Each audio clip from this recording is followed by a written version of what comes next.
Hello केम छो मजामा छो घरे छो सेफ छो ओके गुड चलो तो આપણે લેક્ચર નંબર 12 ની શરૂઆત કરીએ છીએ। લાસ્ટ વિડીયોમાં આપણે શીખ્યા કે ભાઈ આલ્કોહોલ જ્યારે કાર્બોક્સિલિક એસિડ સાથે પ્રક્રિયા કરે છે ત્યારે એસ્ટર બનાવે છે। આલ્કોહોલની એસ્ટરીકરણ પ્રક્રિયા શીખી ગયા કે carboxylic acid plus alcohol in presence of acidic medium સામે બને છે એસ્ટર અને પાણી। ઓકે, એસ્ટરીકરણની પ્રક્રિયામાં એક નાની વાત કહેવાની રહી ગયેલી કે ભાઈ એસ્ટરીકરણની પ્રક્રિયા આલ્કોહોલ કાર્બોક્સિલિક એસિડ સાથે પ્રક્રિયા કરીને તો એસ્ટર બનાવશે, પણ આલ્કોહોલ એસિડ ક્લોરાઇડ સાથે પ્રક્રિયા કરશે ત્યારે પણ એસિડ ક્લોરાઇડ સાથેની પ્રક્રિયા પીરિડીન બેઝની હાજરીમાં થાય છે અને ત્યારે પણ સામે કંઈક એસ્ટર બને છે। એસ્ટરીકરણની પ્રક્રિયા એક આ બીજો ટાઈપ છે કહેવાનું રહી ગયેલું। તો જ્યારે કોઈ આલ્કોહોલ એસિડ ક્લોરાઇડ સાથે પ્રક્રિયા કરે છે ઇન પ્રેઝન્સ ઓફ પીરિડીન, આ એક બેઝ છે, ધ્યાન રાખજો। આલ્કોહોલ કાર્બોક્સિલિક એસિડ સાથે પ્રક્રિયા કરે છે ત્યારે એસિડિક મીડિયમ છે, આપણે એરોની ઉપર H+ લખીએ છીએ, જ્યારે આ પીરિડીન એક બેઝ છે, વિષમ ચક્રીય બેઝ છે। આ પીરિડીનનું સ્ટ્રક્ચર છે પીરિડીન। તો આલ્કોહોલ જ્યારે એસિડ ક્લોરાઇડ સાથે પ્રક્રિયા કરે છે ત્યારે તમારે અહીંયા બેઝ જોઈશે પીરિડીન। કેમ હું કહું છું, એસ્ટર બનાવે છે। ઓકે, તો એસ્ટરીકરણની પ્રક્રિયામાં એક આ નાની વાત કહેવાની રહી ગયેલી। અહીંયા કેમ આ પીરિડીનની હાજરી જરૂરી છે હું કહું છું, સમીકરણ લખું એટલે પહેલાં સમજ પડી ગઈ પ્રક્રિયા। આલ્કોહોલનું સામાન્ય સૂત્ર શું? R bond OH। એસિડ ક્લોરાઇડનું સામાન્ય સૂત્ર શું? RCOCl। કોઈપણ જે એસિડ છે CH3COOH, આ એસિડમાંથી જો તમે આ OH કાઢી નાખો અને OH કાઢીને જો તમે Cl લગાવી દો તો બની ગયો એસિડનો ક્લોરાઇડ। એસિડનું સૂત્ર હતું CH3COOH, એમાંથી મેં આ OH કાઢી નાખ્યો અને OHની જગ્યા પર શું મૂકી દીધું? Cl। તો આ શું બન્યો? જે તે એસિડનો ક્લોરાઇડ। અહીંયા તમે એસિટિક એસિડ લીધું છે તો આ એસિટિક એસિડનો ક્લોરાઇડ બન્યો, એટલે કે એસિટાઇલ ક્લોરાઇડ બન્યો। એવી રીતે કોઈ પણ એસિડમાં છેલ્લેથી OH કાઢીને તમે અહીંયા Cl લગાવો એટલે જે તે એસિડનો ક્લોરાઇડ બની જાય। તો આને શું નામ છે? Acid chloride. કોમન નામ, એક્ઝેક્ટ નામ શું છે આનું? Acetyl chloride. Acetyl chloride. આટલા સમૂહને શું કહેવાય? CH3CO સમૂહનું નામ શું છે? એસિટાઇલ સમૂહ। એસિટાઇલ સમૂહ અને Cl છે એટલે ક્લોરાઇડ। કોમનલી એને બોલાય acid chloride. Acid chloride RCOCl। R તરીકે મિથાઇલ સમૂહ, COCl, એસિડ ક્લોરાઇડ। ઓકે, તો જ્યારે કોઈ આલ્કોહોલ એસિડ ક્લોરાઇડ સાથે પ્રક્રિયા કરે છે ઇન પ્રેઝન્સ ઓફ પીરિડીન બેઝ જોઈશે। અહીંયા કેમ બેઝ જોઈશે? જો ધ્યાન આપો, અહીંયા જોઈશે વિષમ ચક્રીય બેઝ પીરિડીન। કેમ આની હાજરી જરૂરી છે? ધ્યાન આપો। શું થશે આ જગ્યા ઉપર? તો આ જગ્યા ઉપર કંઈક આવું થશે કે આ જગ્યા ઉપરથી આલ્કોહોલમાં કયો બંધ તૂટશે? O અને H વચ્ચેનો બંધ। એસિડ ક્લોરાઇડમાંથી Cl જશે તો આ H અને આ Cl માઇનસ HClના સ્વરૂપમાં દૂર થશે। હવે આ જે HCl બને છે પ્રક્રિયા દરમિયાન, આ HCl પોતે સ્ટ્રોંગ એસિડ છે, એને ન્યુટ્રલ કરવા માટે તમારે આ બેઝ વાપરવો પડે છે। અહીંયા આ પીરિડીન બેઝની હાજરી કેમ છે? તો કે પ્રક્રિયા દરમિયાન એસ્ટર તો બનશે પણ સાથે સાથે અહીંયાથી H અને અહીંયાથી Cl છૂટું પડીને હાઇડ્રોક્લોરિક એસિડ બનશે, જેને ન્યુટ્રલ કરવા માટે તમારે અહીંયા પીરિડીન બેઝની હાજરી જરૂરી છે। ઓકે, ફાઇનલી શું બન્યું આ જગ્યા પર? RCO O અને R, ચાલો આને R ડેશ કહી દઈએ। તો RCO ની સાથે O અને R ડેશ, તો નિપજ શું આવી? RCO ની સાથે બીજો એક O અને R ડેશ, એસ્ટર બન્યું। ઓકે, તો આ એસ્ટરની બનાવટ એસિડ ક્લોરાઇડ સાથે પણ આલ્કોહોલ પ્રક્રિયા કરીને એસ્ટર બનાવી શકે છે. એક એક્ઝામ્પલ લઈ લઈએ.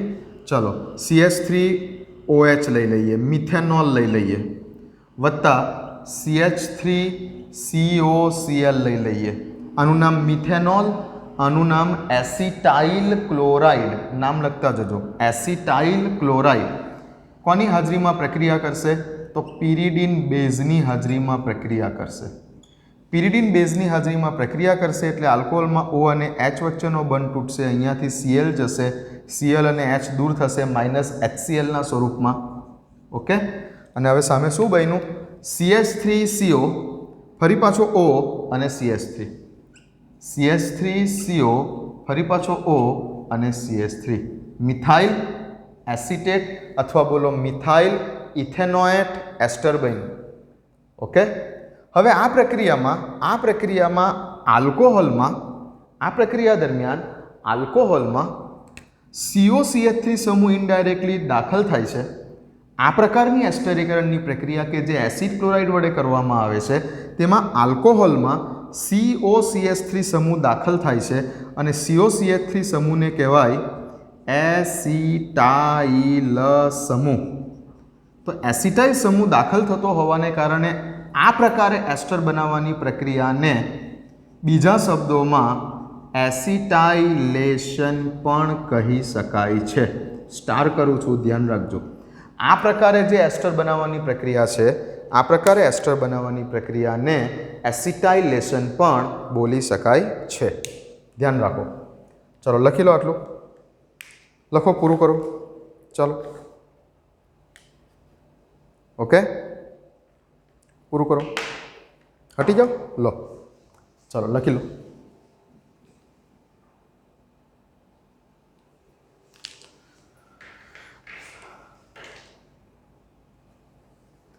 ઓકે, તો આ એક નાની પ્રક્રિયા બાકી રહી ગયેલી એસ્ટરીકરણમાં. ઠીક છે, ચાલો. તો અહીં આલ્કોહોલમાં આપણે જે O અને H વચ્ચેનો બંધ તૂટવાને કારણે થતી જે રાસાયણિક પ્રક્રિયાઓ હતી એ બધી જ પૂરી થાય છે. આલ્કોહોલમાં O અને H વચ્ચેનો બંધ તૂટવાને કારણે થતી બધા જ પ્રકારની પ્રક્રિયાઓ આપણે અહીં પૂરી કરીએ છીએ. મેં સ્ટાર્ટિંગમાં તમને કીધેલું કે આલ્કોહોલમાં બે પ્રકારની પ્રક્રિયા થશે, જેમાં એક પ્રક્રિયા એવી હશે કે જેમાં O અને H વચ્ચેનો બંધ તૂટશે, જ્યારે બીજી પ્રક્રિયા એવી હશે કે જેમાં આપણે હવે કાર્બન અને ઓક્સિજન વચ્ચેનો બંધ તૂટે તેવી પ્રક્રિયાઓ હવે આપણે સમજવાની છે, કે જેમાં આલ્કોહોલમાં રહેલો કાર્બન એટલે કે આલ્કાઇલ સમૂહ તરીકે કાર્બન જ હશે. કાર્બન અને ઓક્સિજન વચ્ચેનો બંધ તૂટવાને કારણે થતી પ્રક્રિયાઓ આપણે હવે આના પર જવાનું છે. તો આપો હેડિંગ, આલ્કોહોલમાં કાર્બન અને ઓક્સિજન વચ્ચેનો બંધ તૂટવાને કારણે થતી પ્રક્રિયાઓ. એમાં નંબર 1,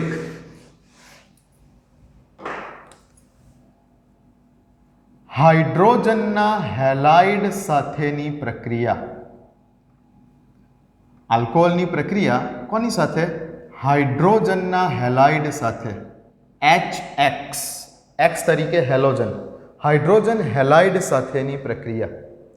હવે આલ્કોહોલની હાઇડ્રોજન હેલાઇડ સાથેની પ્રક્રિયા થવા માટે હાઇડ્રોજન હેલાઇડની સક્રિયતાનો ક્રમ HI, HBr, HCl છે. એટલે કે જો તમે હાઇડ્રોજન હેલાઇડ તરીકે અહીંયા હેલોજન તરીકે આયોડિન લેશો તો પ્રક્રિયા એકદમ ફાસ્ટ થશે. જો તમે બ્રોમિન લેશો તો આના કરતાં ધીમી થશે. જો તમે ક્લોરિન લેશો તો પ્રક્રિયા એના કરતાં ધીમી થશે. ઇન શોર્ટ, હાઇડ્રોજન હેલાઇડ સાથેની પ્રક્રિયા થવા માટેનો સરળતાનો ક્રમ આ છે.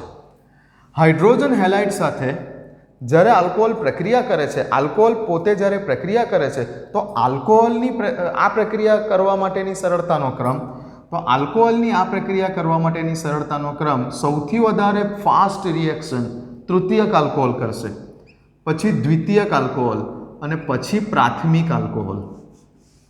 આ બે વસ્તુ ખાસ લખી દેજો. આપણે સમજી રહેલા છે અત્યારે આલ્કોહોલની હાઇડ્રોજન હેલાઇડ સાથેની પ્રક્રિયા. તો કેવા પ્રકારનો આલ્કોહોલ આ પ્રક્રિયા ફાસ્ટ કરશે? બધા કારણના જવાબ કહીશ કે કેમ કરે છે, કેમ ફાસ્ટ કરે છે, બધું તમને બરાબર કહીશ.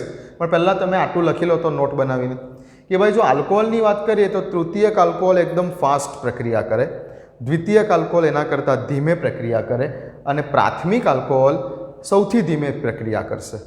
હાઇડ્રોજન હેલાઇડમાં જો HI વાપરશો તો પ્રક્રિયા એકદમ ફાસ્ટ થશે, HBr વાપરશો તો એના કરતાં ધીમે થશે અને હાઇડ્રોજનનો ક્લોરાઇડ વાપરશો તો પ્રક્રિયા સૌથી ધીમે થશે કમ્પેરેટિવલી. ઓકે, લખી લીધું આટલી વસ્તુ. ચાલો, હવે આ પ્રક્રિયાને લ્યુકાસ કસોટી તરીકે પણ ઓળખવામાં આવે છે. લ્યુકાસ કસોટી તરીકે પણ ઓળખવામાં આવે છે. લેબોરેટરીમાં, સ્કૂલની લેબોરેટરીમાં આલ્કોહોલની પરખ માટેની આ એક કસોટી છે. આલ્કોહોલની પરખ માટેની કસોટી છે. લ્યુકાસ કસોટી શેના માટેની કસોટી છે? આલ્કોહોલને પરખ માટેની.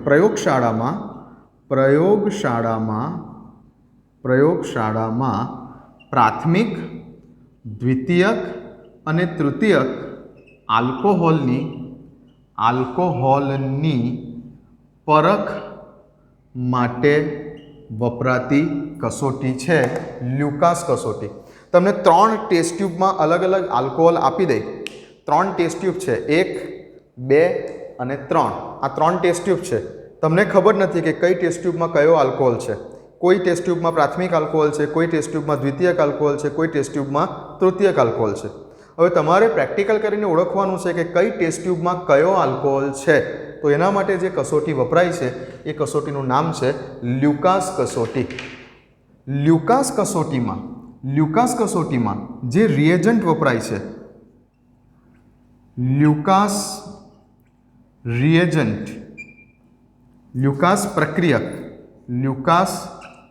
પ્રક્રિયક જે વપરાય છે, તો લ્યુકાસ પ્રક્રિયક શું છે?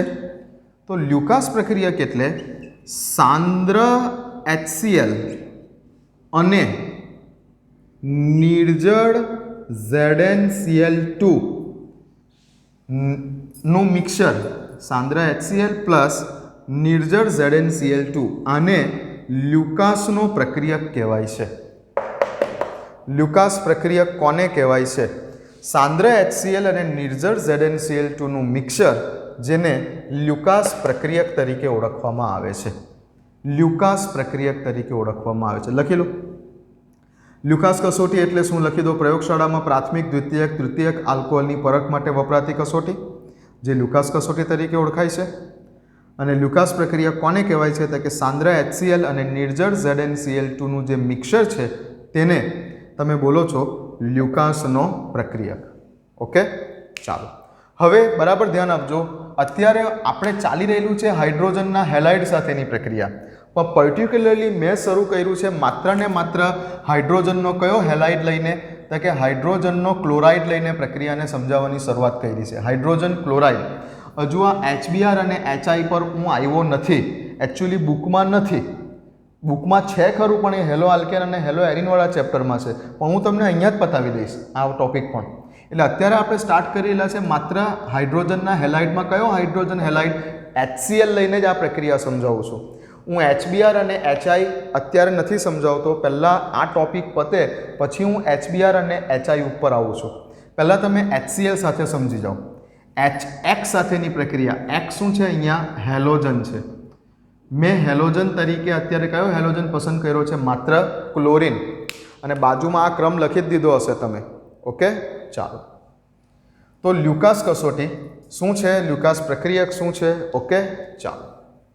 તો હવે લેબોરેટરીમાં જ્યારે તમે કોઈ આલ્કોહોલ લો છો, અજ્ઞાત આલ્કોહોલ, તમને ખબર નથી કે કયો આલ્કોહોલ છે. અજ્ઞાત આલ્કોહોલ છે તમારી પાસે.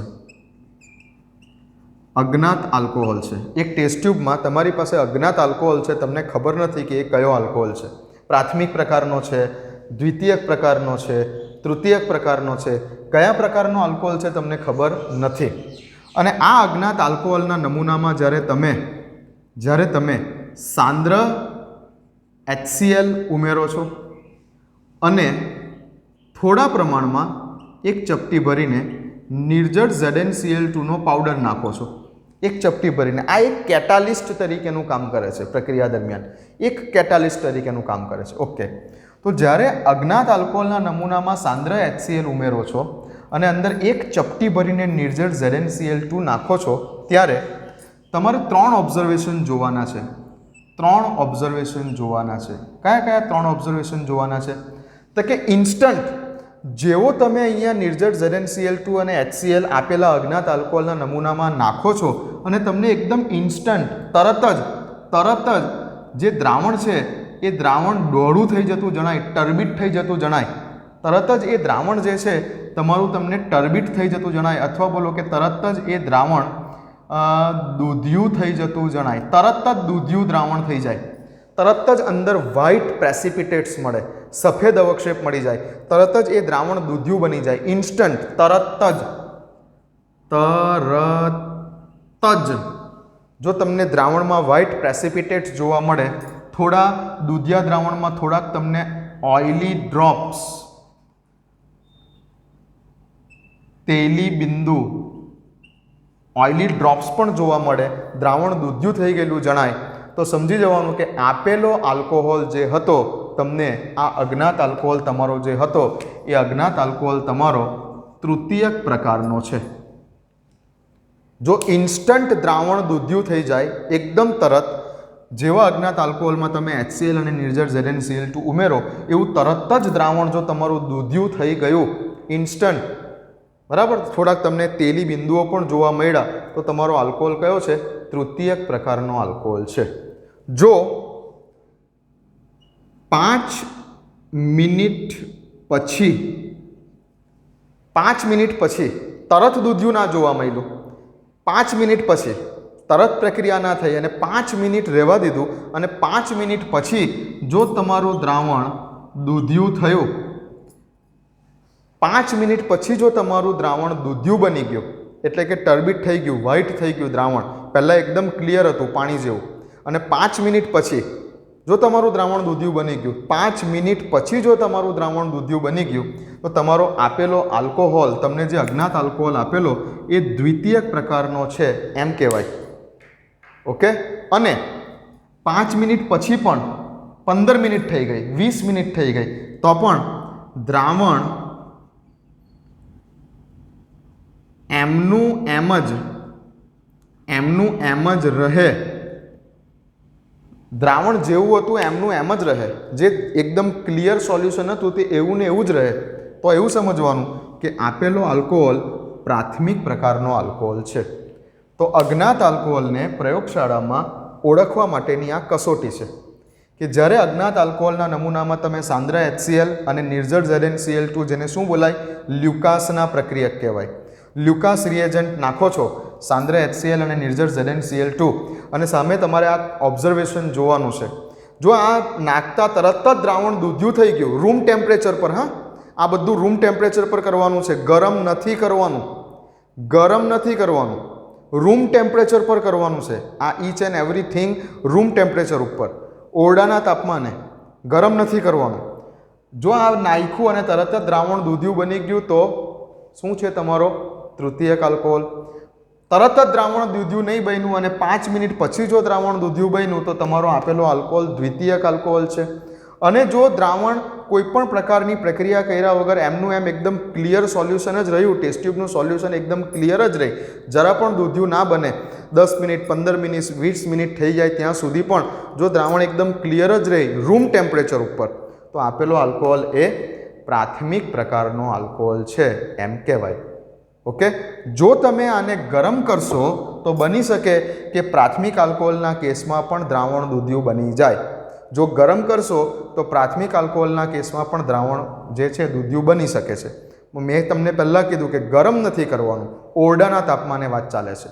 ઓકે, ચલો તો લખી લો. આ પ્રયોગશાળામાં પ્રાથમિક, દ્વિતીયક અને તૃતીયક આલ્કોહોલને ઓળખવા માટેની ટેસ્ટ, જેનું નામ છે લ્યુકાસ કસોટી, જેનું નામ છે લ્યુકાસ કસોટી,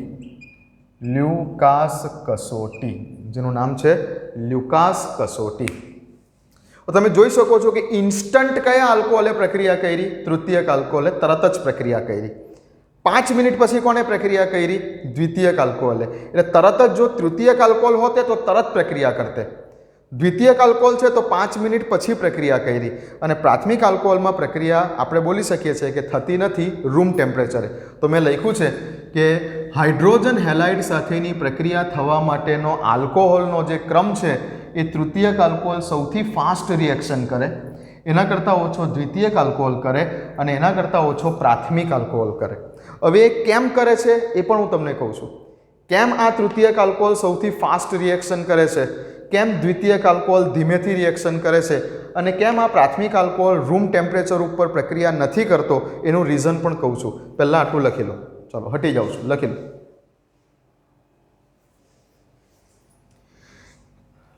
ઓકે, લખો.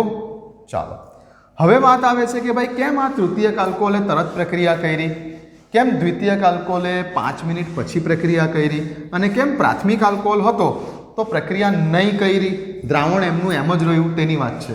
આ લખી દીધેલું છે. ઓકે, ચાલો. તો હવે આપણે જઈએ છીએ રીઝન ઉપર. હવે આનું રીઝન સમજવા માટે તમારે ખાસ આની ક્રિયાવિધિ જોવી પડે. તો પહેલાં તો હું તમને અહીંયા સમીકરણ બતાવું છું એક કોમન.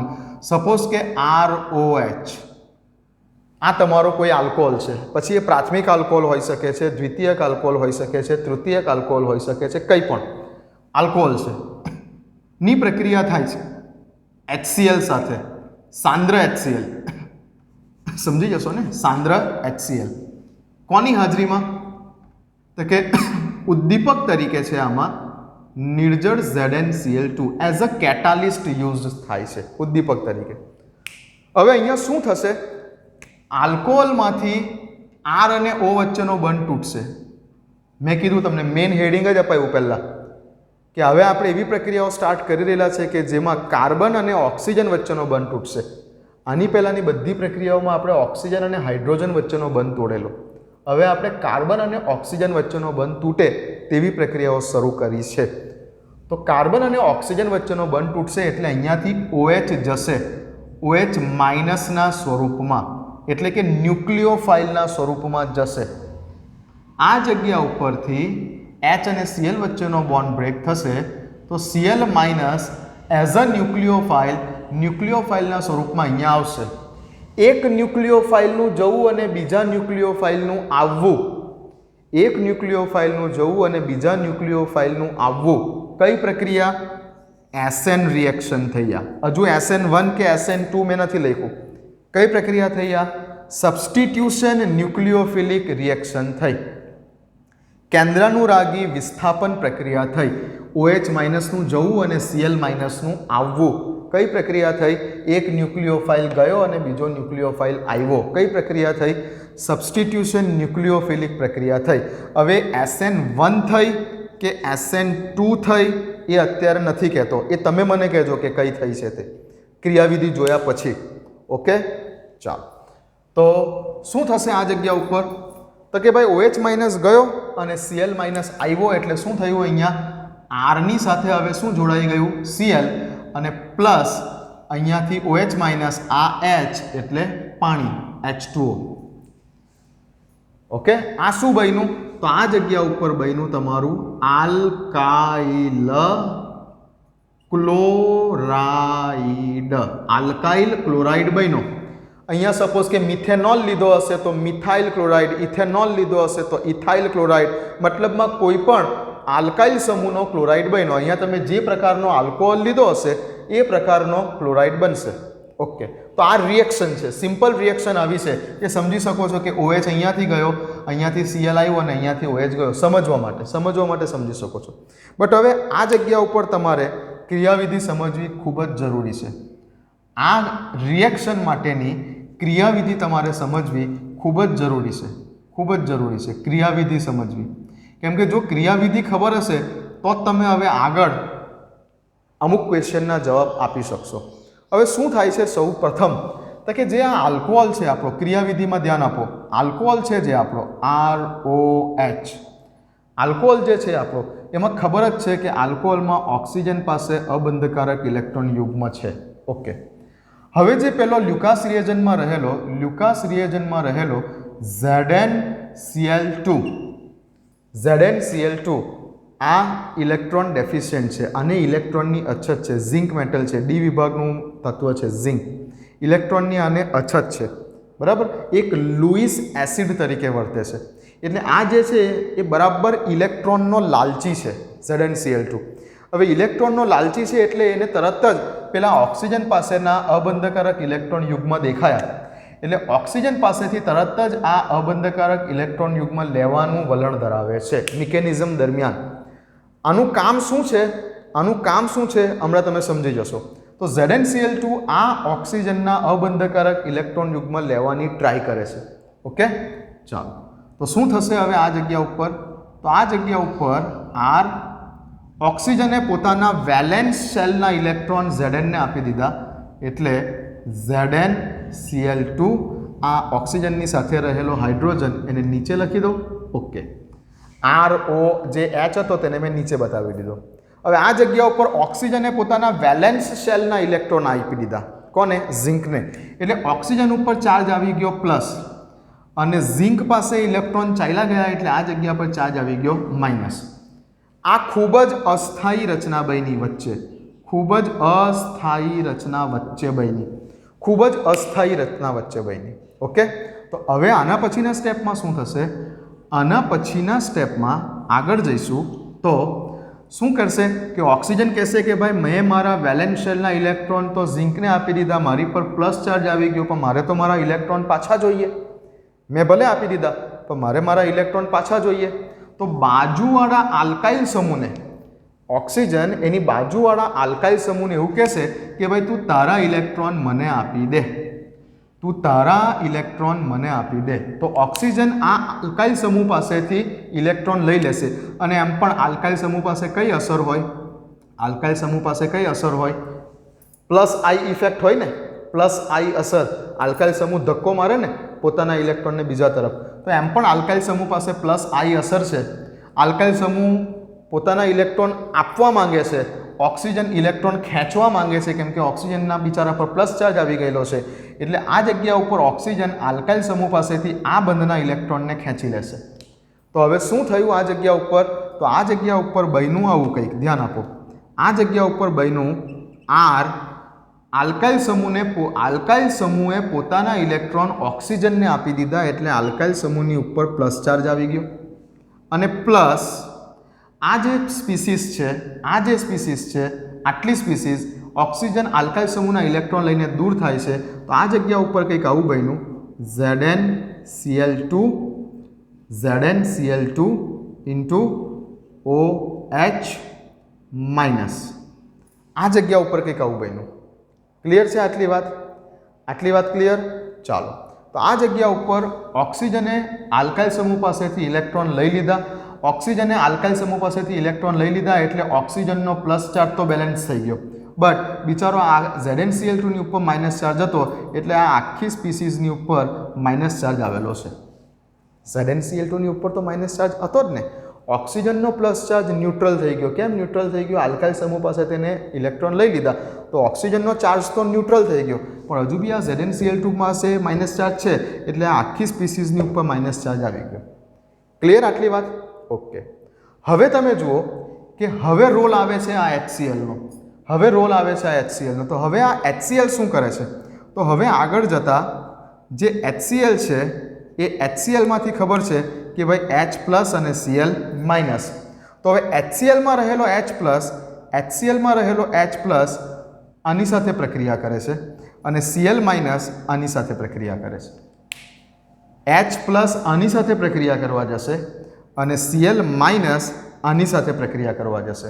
એટલે શું થયું આ જગ્યા ઉપર? ફાઇનલ નિપજ બની R પ્લસની સાથે Cl માઇનસ જોડાઈ ગયો, એટલે RCl બન્યું, જે અહીંયા લખેલું છે RCl plus H plus OH minus સાથે પ્રક્રિયા કરીને બનાવી દેશે પાણી, અને પ્લસ ZnCl2 પ્રક્રિયાના અંતે પાછો મળશે, કેમ કે આ તો ઉદ્દીપક વાપરેલો હતો. ઉદ્દીપક પ્રક્રિયામાં શરૂઆતમાં ભાગ લે છે, પ્રક્રિયાના અંતે પાછો એમનો એમ મળી જાય છે બિલકુલ વપરાયા વગર. તો ZnCl2 પ્રક્રિયાના અંતે વપરાયા વગર પાછો મળી ગયો કેમ કે તે ઉદ્દીપક હતો. તો RCl અને H2O, RCl અને H2O આ રીતે બન્યું. તો આ એની મિકેનિઝમ છે. હવે આ મિકેનિઝમ એકચ્યુઅલી તમારે લખવાની જરૂર નથી કે તમારે યાદ રાખવાની જરૂર નથી. મેં તમને આ મિકેનિઝમ એટલે બતાવી કે આ જગ્યા ઉપર ધ્યાનથી જુઓ ખાસ. તો આ શું બની રહેલું છે પ્રક્રિયા દરમિયાન? આ શું બની રહેલું છે? આલ્કાઇલ સમૂહની ઉપર પ્લસ ચાર્જ આવ્યો. હવે આલ્કાઇલ સમૂહ તરીકે કોઈ પણ કાર્બન ધરાવતો સમૂહ હશે ને, મિથાઇલ, ઇથાઇલ, પ્રોપાઇલ, કોઈ પણ કાર્બન ધરાવતો સમૂહ હશે ને, તો આ જગ્યા ઉપર શું બન્યું? આરની ઉપર પ્લસ ચાર્જ. આરની ઉપર પ્લસ ચાર્જ એટલે કે આલ્કાઇલ સમૂહની ઉપર પ્લસ ચાર્જ એટલે કે આ જગ્યા ઉપર કાર્બોકેટાયન બન્યો. શું બન્યો? આ કાર્બોકેટાયન બન્યો. અને કાર્બોકેટાયન બનવાનું જે આ સ્ટેપ હતું, આ જે સ્ટેપ હતું તે આ પ્રક્રિયાનું રેટ ડિટર્મિનેશન સ્ટેપ હતું. આ પ્રક્રિયાનું રેટ ડિટર્મિનેશન સ્ટેપ હતું. આ પ્રક્રિયાનો ધીમો તબક્કો હતો. ધીમો તબક્કો હતો કે જે પ્રક્રિયામાં કાર્બોકેટાયન બન્યો. હવે તમે જોઈ શકો છો કે આ કાર્બોકેટાયન બન્યો. આ કાર્બોકેટાયન બનવાના સ્ટેપમાં આટલા એક જ સ્પીસીઝે ભાગ લીધો છે. આ જગ્યા પર એક જ સ્પીસીઝે ભાગ લીધો છે. અને બીજું કે કાર્બોકેટાયન બને છે.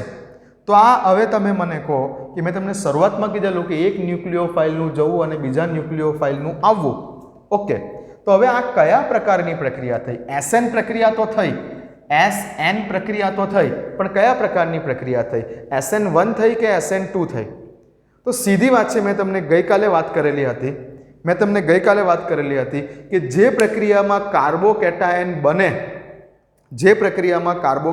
બને એ પ્રક્રિયા કઈ પ્રક્રિયા છે? SN1 પ્રક્રિયા છે. અને અહીંયા પણ રેટ ડિટર્મિનેશન સ્ટેપમાં એક જ પ્રક્રિયક ભાગ લે છે એટલે પણ બોલી શકો છો કે આ એક SN1 પ્રક્રિયા છે. તો અહીં R પ્લસ એટલે કે જે કોઈ પણ હશે, મિથાઇલ, ઇથાઇલ, પ્રોપાઇલ, જે કોઈ પણ સમૂહ હશે તેના ઉપર પ્લસ ચાર્જ છે એટલે કે આ જગ્યા ઉપર એક કાર્બોકેટાયન બને છે. કાર્બોકેટાયન બને છે એટલે આ પ્રક્રિયા SN1 ક્રિયાવિધિને અનુસરશે. આ SN1 ક્રિયાવિધિ મુજબ થતી પ્રક્રિયા થઈ. ક્લિયર? કાર્બોકેટાયન બને છે એટલે ઓકે, કાર્બોકેટાયન બને છે, એક જ પ્રક્રિયક ભાગ લે છે. આ તો ઉદ્દીપક છે. આ તો પ્રક્રિયા દરમિયાન શું છે? ઉદ્દીપક છે. અહીંયા એક જ રિએજન્ટ ભાગ લે છે એટલે આ પ્રક્રિયા જે છે તે એક જ પ્રક્રિયક વડે થતી પ્રક્રિયા છે. તેના રેટ ડિટર્મિનેશન સ્ટેપમાં એક જ પ્રક્રિયક ભાગ લે છે. તેના ધીમા તબક્કામાં એક જ પ્રક્રિયક ભાગ લે છે અને કાર્બોકેટાયન પણ બને છે. માટે આ SN1 પ્રક્રિયા છે. ક્લિયર? અને SN1 પ્રક્રિયા થવા માટેનો સરળતાનો ક્રમ લાસ્ટ વિડીયોમાં જુઓ, કીધેલું છે. SN1 પ્રક્રિયા થવા માટેનો સરળતાનો ક્રમ કાર્બોકેટાયનની સ્થિરતા પર આધાર રાખે. અને કયો કાર્બોકેટાયન સૌથી વધારે સ્થિર હોય? કાર્બોકેટાયનની સ્થિરતાનો ક્રમ કયો છે? તૃતીયક કાર્બોકેટાયન સૌથી વધારે સ્ટેબલ, એના કરતાં ઓછો દ્વિતીયક કાર્બોકેટાયન અને એના કરતાં ઓછો પ્રાથમિક કાર્બોકેટાયન. ઓકે, તો માટે તૃતીયક આલ્કોહોલ સૌથી વધારે ફાસ્ટ પ્રક્રિયા કરશે. ખરું રીઝન આ છે. જે તૃતીયક આલ્કોહોલ આ લ્યુકાસ કસોટી સૌથી ફાસ્ટ કરે છે એનું ખરું રીઝન આ છે કે પ્રક્રિયા દરમિયાન જે કાર્બોકેટાયન બને છે, જો તમે તૃતીયક આલ્કોહોલ લીધો હશે તો અહીંયા તૃતીયક પ્રકારનું કાર્બોકેટાયન બનશે. જો તમે દ્વિતીયક આલ્કોહોલ લીધો હશે તો દ્વિતીયક પ્રકારનો કાર્બોકેટાયન બનશે. જો તમે પ્રાથમિક આલ્કોહોલ લીધો હશે તો પ્રાથમિક પ્રકારનો કાર્બોકેટાયન બનશે. ઓકે, અને સૌથી ફાસ્ટ રિએક્શન કોણ કરે? તૃતીયક કાર્બોકેટાયન. માટે તૃતીયક આલ્કોહોલ સૌથી ફાસ્ટ રિએક્શન કરે છે. તરત જ દ્રાવણ કેવું બનાવી દે છે? દૂધિયું. દ્વિતીયક આલ્કોહોલ હશે તો 5 મિનિટ પછી પ્રક્રિયા થશે, કારણ કે તૃતીય કાર્બોકેટાયન કરતાં દ્વિતીય કાર્બોકેટાયનની સક્રિયતા ઓછી છે, એની સ્ટેબિલિટી ઓછી છે. ઓકે, ખરું રીઝન આ છે કેમ કે અહીંયા કાર્બોકેટાયન બને છે. તો આ મિકેનિઝમ તમારે લખવાની જરૂર નથી. મારે તો તમને ખાલી એ જ બતાવવું હતું કે ભાઈ કેમ તૃતીયક આલ્કોહોલ સૌથી ફાસ્ટ રિએક્શન કરે. કેમ કે મિકેનિઝમ જોતાં ખબર પડે છે કે કાર્બોકેટાયન બને છે અને કાર્બોકેટાયન જે પ્રક્રિયામાં કાર્બોકેટાયન બને એ પ્રક્રિયા થવા માટેનો ક્રમ આ જ હોય. જે પ્રક્રિયામાં કાર્બોકેટાયન બનતો હોય એ પ્રક્રિયા થવા માટેનો સરળતાનો ક્રમ આ જ હોય. ઓકે, ચાલો લખવું હોય જાણકારી માટે ખાલી તો લખી લો.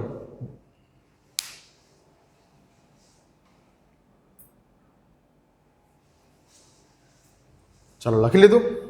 ઓકે, તો મેઇન વસ્તુ તમે ખાલી આ યાદ રાખો કે ભાઈ કયા પ્રકારનો આલ્કોહોલ લ્યુકાસ કસોટી સૌથી ફાસ્ટ કરશે. તો તૃતીયક પ્રકારનો આલ્કોહોલ લ્યુકાસ કસોટી સૌથી ફાસ્ટ કરશે. કેમ? તો કે તેમાં તૃતીયક કાર્બોકેટાયન બને. દ્વિતીયક આલ્કોહોલ એના કરતાં ધીમેથી કરશે. કેમ? તો કે તેમાં દ્વિતીયક કાર્બોકેટાયન બને. અને પ્રાથમિક આલ્કોહોલ રૂમ ટેમ્પરેચર ઉપર પ્રક્રિયા નહીં કરે. હા, કદાચ જો તમે એ દ્રાવણને ગરમ કરી દેશો, સોલ્યુશનને ગરમ કરી દેશો તો પ્રક્રિયા કરી પણ દે, બરાબર, પણ રૂમ ટેમ્પરેચર પર તો નહીં કરે. તૃતીયક આલ્કોહોલ અને દ્વિતીયક આલ્કોહોલ બંને રૂમ ટેમ્પરેચર ઉપર પ્રક્રિયા કરશે. એનું રીઝન મેં તમને કહી દીધું, કેમ ફાસ્ટ કરે અને કેમ ધીમી કરે. ચાલો હવે એક સમીકરણ આપી દો, સિમ્પલ. આપણે ઉદાહરણ આપી દઈએ. ચલો ઉદાહરણ લઈએ. ઉદાહરણ લઉં છું.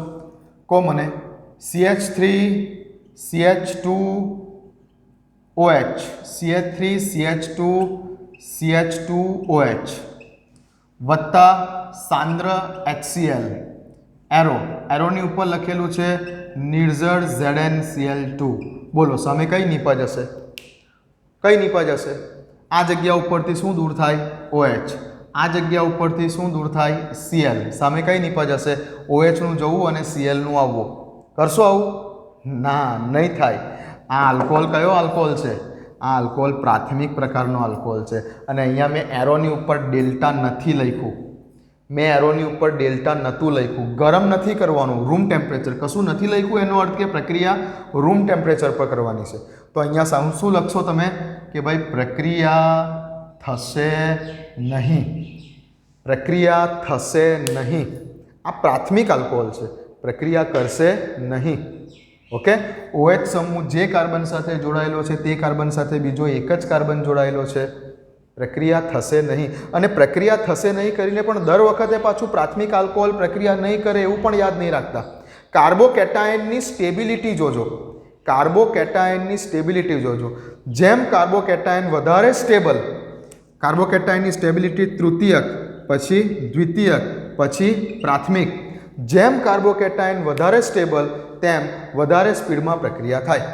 જેમ કાર્બોકેટાયન વધારે સ્ટેબલ તેમ પ્રક્રિયા વધારે સ્પીડમાં થાય. ઓકે, હવે તમે કાર્બોકેટાયનની સ્ટેબિલિટીમાં માત્ર અત્યારે આટલું જાણો છો, પણ હું તમને એવું કહું છું, એક આખો ક્રમ લખી આપું. કાર્બોકેટાયનની સ્થિરતાનો ક્રમ. તમે તો માત્ર અત્યારે આટલું જ જાણો છો, પણ કાર્બોકેટાયનની સ્થિરતાનો ક્રમ 3 degree plus benzylic. 3 degree benzylic carbocation સૌથી વધારે સ્ટેબલ છે. આ વખતના બોર્ડના પેપરમાં, માર્ચ 2020ના બોર્ડના પેપરમાં એક એવો MCQ પૂછાયેલો હતો કે જેમાં નીચેના પૈકી કોણ ઝડપથી પ્રક્રિયા કરશે, સરળતાથી પ્રક્રિયા કરશે, તેમાં આ જ કોન્સેપ્ટનો ઉપયોગ કરેલો હતો. હું તમને ક્વેશ્ચન કહીશ, બટ અત્યારે એટલે નથી કહેતો એ ક્વેશ્ચન કે એકચ્યુઅલી હેલો આલ્કેન અને હેલો એરિનમાંથી પૂછેલું હતું, જેમાં આ જ કોન્સેપ્ટનો ઉપયોગ કરેલો હતો. સૌથી વધારે સ્ટેબલ 3 ડિગ્રી બેન્ઝાઇલિક કાર્બોકેટાયન. એના પછી 2 degree benzylic carbocation. 2 degree benzylic carbocation સૌથી વધારે સ્ટેબલ 3 ડિગ્રી બેન્ઝાઇલિક. એના કરતાં ઓછો 2 ડિગ્રી બેન્ઝાઇલિક. આ શું છે? હું તમને કહું છું. પહેલાં ક્રમ લખી દો. સૌથી વધારે સ્ટેબલ 3 ડિગ્રી બેન્ઝાઇલિક, પછી 2 ડિગ્રી બેન્ઝાઇલિક, પછી તૃતીયક કાર્બોકેટાયન.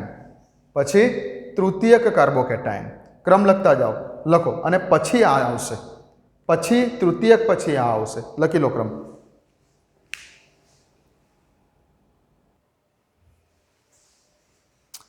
લખો ક્રમ. સૌથી વધારે સ્ટેબલ 3 ડિગ્રી બેન્ઝાઇલિક, પછી 2 ડિગ્રી બેન્ઝાઇલિક, એના પછી 3 degree.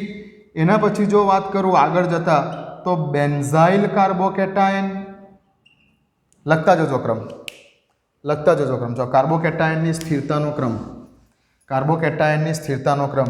3 degree benzylic, 2 degree benzylic, પછી 3 ડિગ્રી કાર્બોકેટાયન, પછી બેન્ઝાઇલ કાર્બોકેટાયન. એના પછી આવશે એલાઇલ કાર્બોકેટાયન, પછી આવશે 2 ડિગ્રી કાર્બોકેટાયન અને પછી આવશે સિમ્પલ 1 ડિગ્રી કાર્બોકેટાયન. ઓકે, તો આખો ક્રમ એક લાઈનમાં લખી દેજો. 3 degree benzylic carbocation, 2 degree benzylic carbocation, 3 degree benzylic carbocation, 3 degree carbocation, પછી ખાલી બેન્ઝાઇલ કાર્બોકેટાયન, પછી એલાઇલ કાર્બોકેટાયન, પછી 2 ડિગ્રી અને પછી 1 ડિગ્રી કાર્બોકેટાયન. આખો ક્રમ લખી દો. એક જ લાઈનમાં આખો ક્રમ લખી દેજો. ઓકે, લખો.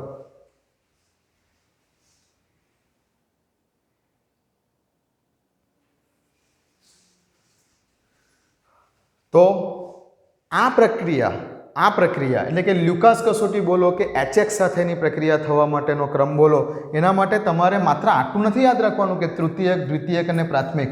એના માટે તમારે આ કમ્પ્લીટલી આ ઓર્ડર યાદ રાખવાનો છે. હવે કોને કહેવાય છે તે પણ કહું છું. 3 ડિગ્રી બેન્ઝાઇલિક કાર્બોકેટાયન એટલે શું, 2 ડિગ્રી બેન્ઝાઇલિક કાર્બોકેટાયન એટલે શું, સિમ્પલ 3 ડિગ્રી કાર્બોકેટાયન એટલે શું, બેન્ઝાઇલિક કાર્બોકેટાયન એટલે શું, એલાઇલિક કાર્બોકેટાયન એટલે શું, દ્વિતીયક કાર્બોકેટાયન એટલે શું, પ્રાથમિક કાર્બોકેટાયન એટલે શું કહું છું. ચાલો, લખી દીધું છે આટલો ક્રમ.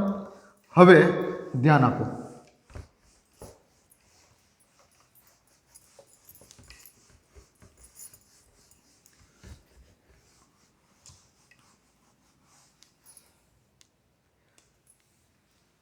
બેન્ઝીનની સાથે જો કાર્બન છે અને આ કાર્બનની ઉપર પ્લસ ચાર્જ છે, આ કાર્બન બીજા 3 કાર્બન સાથે જોડાયેલો છે. જે કાર્બન ઉપર પ્લસ ચાર્જ છે, તે કાર્બન બીજા 3 કાર્બન સાથે આજુબાજુમાં જોડાયેલો છે. 1, 2 અને આ બેન્ઝીન વાળો બી અહીંયા બી તો કાર્બન હોય ને. તો જે કાર્બન ઉપર પ્લસ ચાર્જ છે એ કાર્બન બીજા 3 કાર્બન સાથે જોડાયેલો છે. તો આને 3 ડિગ્રી બેન્ઝાઇલિક કાર્બોકેટાયન કહેવાય. 3 ડિગ્રી બેન્ઝાઇલિક કાર્બોકેટાયન કહેવાય. ઓકે, 2 ડિગ્રી જે સૌથી સ્ટેબલ કાર્બોકેટાયનમાં સૌથી સ્ટેબલ, આની કરતાં વધારે સ્ટેબલ કોઈ નહીં. હવે બેન્ઝીન સાથે જોડાયેલો કાર્બન કે જેના ઉપર પ્લસ ચાર્જ છે એવો કાર્બન બીજા એક જ કાર્બન સાથે જોડાયેલો છે, બીજી બાજુએ તેની પાસે હાઇડ્રોજન છે. ઓકે, મતલબમાં હાઇડ્રોજન હશે કે બીજું પણ કંઈ હશે, ઇટ ઇઝ ઓકે. મતલબમાં બેન્ઝીન સાથે જોડાયેલો કાર્બન કે જેની પર પ્લસ ચાર્જ છે તે બીજા એક જ કાર્બન સાથે, એક જ નહીં, અહીંયા પણ એક કાર્બન હશે ને. ઓકે, બેન્ઝીન સાથે જોડાયેલો કાર્બન કે જેના પર પ્લસ ચાર્જ છે તે બીજા 2 કાર્બન સાથે જોડાયેલો છે. બેન્ઝીન વાળો તો ખરો જ, બીજો એક કાર્બન, એટલે જેના ઉપર પ્લસ ચાર્જ છે તે કાર્બન બેન્ઝીન વાળા કાર્બન સાથે અને બીજા 1 કાર્બન સાથે જોડાયેલો છે. એટલે ટોટલ કેટલા કાર્બન સાથે જોડાયેલો છે આ કાર્બન? 2 કાર્બન સાથે. તો આ પ્રકારના કાર્બોકેટાયનને 2 ડિગ્રી બેન્ઝાઇલિક કાર્બોકેટાયન કહેવાય. તો આ સૌથી સ્ટેબલ, એના કરતાં ઓછો સ્ટેબલ આ છે. સૌથી વધારે 3 ડિગ્રી બેન્ઝાઇલિક, પછી 2 ડિગ્રી બેન્ઝાઇલિક કાર્બોકેટાયન. ઓકે, હવે શું કીધું? આ સૌથી સ્ટેબલ. ચલો, એના પછી મેં તમને કીધું કે normal 3 degree carbocation. Normal 3 degree carbocation એટલે કે જે કાર્બોકેટાયનની ઉપર પ્લસ ચાર્જ છે તે કાર્બોકેટાયન તેની આજુબાજુમાં 3 કાર્બન સાથે જોડાયેલો છે. Normal 3 degree carbocation. બેન્ઝીન નથી આમાં, કોઈ આલ્કાઇલ સમૂહ હશે. 3 ડિગ્રી કાર્બોકેટાયન એના પછી આવે. ચલો, એના પછી શું કીધું મેં? 3 ડિગ્રી કાર્બોકેટાયન પછી કોણ છે? તો કે benzyl carbocation, simple benzyl carbocation.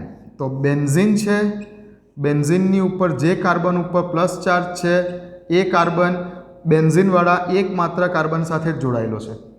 તો આ પ્રકારના કાર્બોકેટાયનને, એટલે 2 બાજુ સમજી લો કે શું છે, 2 બાજુ હાઇડ્રોજન છે એવું સમજી લો. તો આ પ્રકારના કાર્બોકેટાયનને માત્ર બેન્ઝાઇલ કાર્બોકેટાયન કહેવાય અથવા 1 ડિગ્રી બેન્ઝાઇલ કાર્બોકેટાયન કહેવાય. જે કાર્બનની ઉપર પ્લસ ચાર્જ છે તે કાર્બન બીજા એક જ કાર્બન સાથે જોડાયેલો છે. પણ કોનો કાર્બન છે આ? બેન્ઝીન વાળો કાર્બન છે. તો 1 ડિગ્રી બેન્ઝાઇલ કાર્બોકેટાયન કહેવાય, કાર્બોકેટાયન. ઓકે, પછી મેં શું લખ્યું? આ ક્રમમાં ચાલી રહેલા છે. પછી મેં શું લખ્યું? તો કે ભાઈ allyl carbocation. Allyl carbocation, allyl carbocation. તો એલાઇલિક આલ્કોહોલ કોને કહેવાય? એલાઇલિક આલ્કોહોલ કોને કહેવાય? CH3. એલાઇલિક આલ્કોહોલ કોને કહેવાય? CH2 double bond CH single bond CH OH CH2OH. OH સમૂહ જે કાર્બન સાથે જોડાયેલો છે તે કાર્બનનું સંકરણ sp3 પણ એની બાજુવાળા કાર્બનનું સંકરણ sp2. એલાઇલિક આલ્કોહોલ આલ્કોહોલના વર્ગીકરણમાં આવી ગયું. હવે જો અહીંયાથી આ OH ચાલ્યો જાય તો આ કાર્બનની ઉપર પ્લસ ચાર્જ આવે તો આ થયો એલાઇલિક પ્રકારનો કાર્બોકેટાયન. એલાઇલિક કાર્બોકેટાયન અને કહેવાય એલાઇલિક પ્રકારનો કાર્બોકેટાયન. એલાઇલિક પ્રકારનો કાર્બોકેટાયન સ્ટેબિલિટીના ઓર્ડરમાં. ચાલો એના પછી આવે છે આપણો નોર્મલ દ્વિતીયક કાર્બોકેટાયન. જે કાર્બનની ઉપર પ્લસ ચાર્જ છે નોર્મલી એ કાર્બન બીજા બે કાર્બન સાથે જોડાયેલો છે અને એક હાઇડ્રોજન હશે. તો આ થઈ ગયો તમારો secondary normal carbocation. Secondary normal carbocation. Secondary carbocation. Okay. અને ફાઇનલી છેલ્લે જે કાર્બન ઉપર પ્લસ ચાર્જ છે તે કાર્બન બીજા એક જ કાર્બન સાથે જોડાયેલો હશે તો પ્રાથમિક પ્રકારનો કાર્બોકેટાયન. ઓકે. તો આ છે આખો સ્ટેબિલિટીનો ઓર્ડર. બટ તમે શું જાણો છો અત્યારે? તમે માત્ર ખાલી આ જ જાણો છો. કાર્બોકેટાયનમાં તમે માત્ર ખાલી આ જ જાણો છો.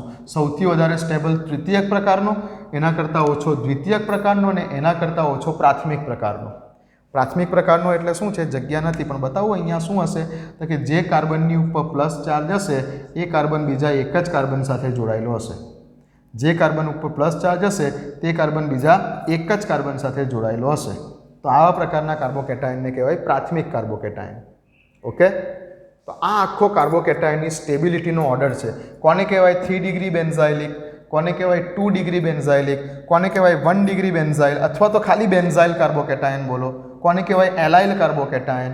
અને 2 ડિગ્રી 3 ડિગ્રી ને 1 ડિગ્રી તો જાણો છો, લખી લો.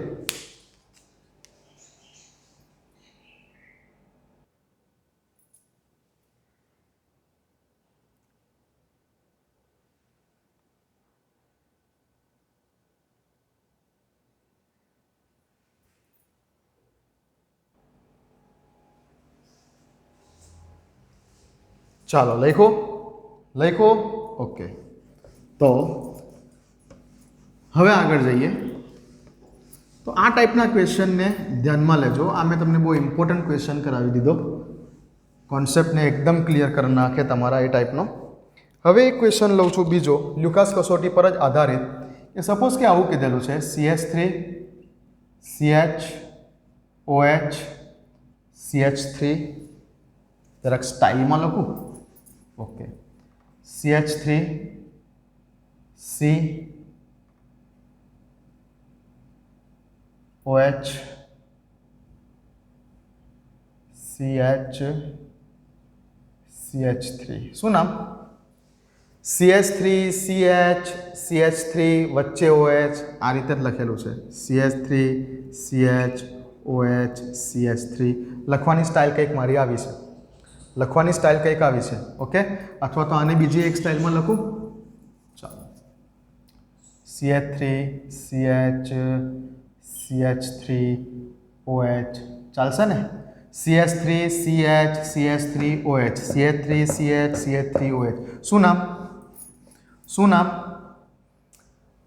2-પ્રોપેનોલ. કેવો છે? દ્વિતીયક પ્રકારનો છે. દ્વિતીયક પ્રકારનો આલ્કોહોલ છે 2-પ્રોપેનોલ. આનું નામ શું છે? 2-પ્રોપેનોલ. અને આની પ્રક્રિયા કરવાની છે સાંદ્ર HCl સાથે ઇન પ્રેઝન્સ ઓફ નિર્જળ ZnCl2. બોલો શું નિપજ બનશે? તો કે આ જગ્યા ઉપરથી OH માઇનસ જશે અને HCl માંથી Cl માઇનસ આવશે. બસ તમારે તો આવું જ યાદ રાખવાનું છે. ઓકે. તો શું થયું આ જગ્યા ઉપર નિપજ તરીકે? તો કે CH3 CH CH3 અને કઈ નિપજ આવી ગઈ જગ્યા ઉપર? Cl. કઈ નિપજ આવી ગઈ આ જગ્યા ઉપર? Cl. તો આ સિમ્પલ જે છોકરાઓ હવે આ જ વસ્તુ જે છે જે છોકરાઓ સિમ્પલ ચોપડીમાંથી ભણીને જશે તે આ જ વસ્તુ કરશે કે OH માઇનસ જશે Cl માઇનસ આવશે. ઓકે. આ નિપજ બની ગઈ. That is okay. બરાબર છે. બટ હવે આ જગ્યા ઉપર જો હું આવું લખી આપું કે CH2 2CH3 CH CH3 OH। શું નામ થયું આનું? તો કે એક લાઈનમાં કેટલા કાર્બન? 1 2 3 4, તો આનું નામ શું થયું? 2 બ્યુટેનોલ। સેમ પ્રક્રિયા સાંદ્ર HCl સાથે ઇન પ્રેઝન્સ ઓફ નિર્જળ ZnCl2, સેમ પ્રક્રિયા। ચલો શું થશે? તો કે OH માઇનસ જશે, OH માઇનસ જશે, OH માઇનસ જશે એટલે શું બને? વચ્ચે કાર્બોકેટાયન બને ને પછી પેલો Cl માઇનસ એટેક કરે। OH માઇનસ જશે, Cl આવશે। બટ હવે આ જગ્યા ઉપર તમને મેં સ્ટાર્ટિંગમાં કીધું ગઈકાલે કે હંમેશા આ પ્રક્રિયા જે છે વચ્ચે કાર્બોકેટાયન બને છે એટલે SN1 ક્રિયાવિધિને અનુસરે છે। SN1 ક્રિયાવિધિને અનુસરે છે ને અહીંયા ચેક કરો કે અહીંયા મેં લખેલો કાર્બન, અહીંયા મેં બતાવેલો કાર્બન કિરાલ કાર્બન છે? સ્ટાર કરું છું, સ્ટાર। આ કાર્બન કિરાલ કાર્બન છે? ચેક કરો। આ કાર્બન સાથે જોડાયેલા ચારે ચાર સમૂહો કે પરમાણુઓ અલગ અલગ છે। આ કાર્બન સાથે એક બાજુ H, આ કાર્બન સાથે એક બાજુ CH3, આ કાર્બન સાથે એક બાજુ OH, આ કાર્બન સાથે એક બાજુ CH2CH3, એક બાજુ મિથાઇલ, એક બાજુ ઇથાઇલ, એક બાજુ H, એક બાજુ OH, તો આ કાર્બન કિરાલ કાર્બન છે। અને જ્યારે કિરાલ કાર્બન આવે, જ્યારે પણ કિરાલ કાર્બન આવે અને SN1 પ્રક્રિયાની ક્રિયાવિધિ હોય, જ્યારે પણ કિરાલ કાર્બન આવે, પ્રક્રિયાની ક્રિયાવિધિ SN1 પ્રકારની હોય ત્યારે બે નિપજ પોસિબલ છે। હવે અહીંયા તમને કીધું કે OH માઇનસ જશે અને Cl માઇનસ આવશે, પણ Cl માઇનસ બંને ડાયરેક્શનમાંથી આવી શકે છે। જે ડાયરેક્શનમાંથી OH માઇનસ ગયો તે ડાયરેક્શનમાં પણ ગોઠવાઈ શકે છે, કે જે જગ્યા પરથી OH માઇનસ ગયો તેની ઓપોઝિટ ડાયરેક્શનમાંથી પણ ગોઠવાઈ શકે છે। તો આવનારો Cl માઇનસ બંને જગ્યા ઉપરથી આવી શકે છે। અવકાશ રસાયણની દ્રષ્ટિએ, સ્ટીરિયો કેમિસ્ટ્રીની દ્રષ્ટિએ આવનારો Cl માઇનસ ક્યાં તો ડાયરેક્ટલી આ જગ્યા પર આવી શકે છે, ક્યાં તો આ Cl માઇનસ આ જગ્યા પરથી પણ આવી શકે છે। આવનારો Cl માઇનસ બંને જગ્યા પરથી આવી શકે છે। ઓકે, તો નિપજ બે પોસિબલ છે આ કેસમાં।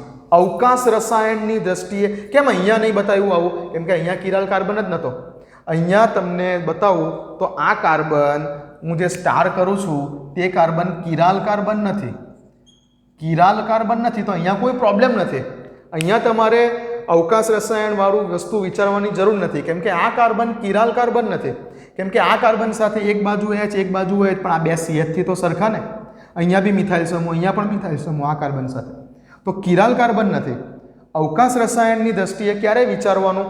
કે જ્યારે આપેલા સૂત્રમાં કિરાલ કાર્બન દેખાય તો આ જગ્યા ઉપર બે નિપજ પોસિબલ છે। એક એવી નિપજ હશે કે જેમાં Cl માઇનસ જે ડાયરેક્શનમાં OH માઇનસ જોડાયેલો છે તે જ ડાયરેક્શનમાં જોડાશે, તેને શું કહેવાશે? કાલે વાત કરેલી ધારણ કહેવાશે, રિટેન્શન કહેવાશે। અને બીજી નિપજ એ બનશે કે જેમાં Cl માઇનસ OH માઇનસ જે જગ્યા પર જોડાયેલો છે એના કરતાં ઓપોઝિટ સ્થાન ઉપર જોડાશે, તેને કઈ નિપજ કહેવાય? ઇન્વર્ઝનની નિપજ કહેવાય। તો અહીંયા બે નિપજ પોસિબલ છે, જુઓ અહીંયા ધ્યાન આપો। CH2 CH3 CH CH3 એક નિપજ હશે કે જેમાં OH માઇનસ જે ડાયરેક્શનમાં છે એ જ ડાયરેક્શનમાં Cl માઇનસ આવશે, તો એક નિપજ તો આ થઈ। બીજી નિપજ કઈ બનશે? તો બીજી નિપજ કંઈક આવી બનશે, ધ્યાન આપો। CH2 CH3 CH CH3 બીજી નિપજ કઈ બનશે? તો બીજી નિપજ આ થઈ કે Cl માઇનસ ઓપોઝિટ સ્થાન પર જોડાયો, OH માઇનસ જમણી બાજુ હતો, તો એક નિપજમાં Cl પણ જમણી બાજુ જ છે, પણ બીજી નિપજમાં હવે OH માઇનસ જમણી બાજુ હતો તો Cl પાછળથી આવ્યું એટલે ઓપોઝિટ સ્થાનમાં જોડાયો, તો અહીંયા બે નિપજ થશે। આ નિપજને શું કહેવાશે? આ નિપજને શું કહેવાશે? તો કે આ નિપજને કહેવાશે ધારણ, રિટેન્શન। ગુજરાતી જોઈ લેજો, રિટેન્શન। આ નિપજને રિટેન્શન બોલાશે અને આ નિપજને ઇન્વર્ઝન વાળી નિપજ કહેવાશે।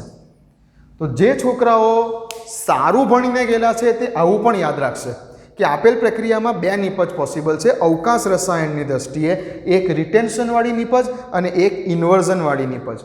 ઓકે, તો આ પણ યાદ રાખો, બરાબર?